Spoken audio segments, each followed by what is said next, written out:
ദീൻ വിളി കേട്ട ജ്വാലയായി ഫാത്തിമ, ധീരതയാലെ ശോഭിതം ഫാത്തിമ, ദൂതരെ തോമൊഴിക്കുത്തരം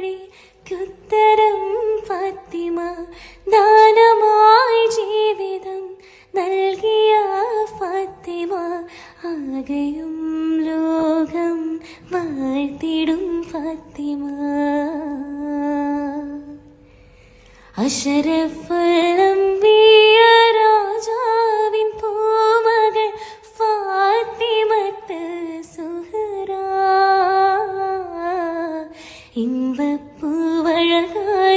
മക്ക മരുഭൂവിൽ ഉദിച്ചൊരു കമറാണ് ഫാത്തിമ തൊളിവാണ്. തങ്കമാർന്ന പിൻകൊടി മങ്കമാരിലെ റാണി, താരങ്ങൾ പൂത്തപ്പോൾ ചിരി തൂകും സുന്ദരി, അഴകുള്ള ഫാത്തിമ, അരുമപ്പു ഫാത്തിമ, അല്ലാന്റെ ദൂതരെ പൂമോള് ഫാത്തിമ, അലിയാര തങ്ങൾക്ക് ഇണയൊത്ത ഫാത്തിമ.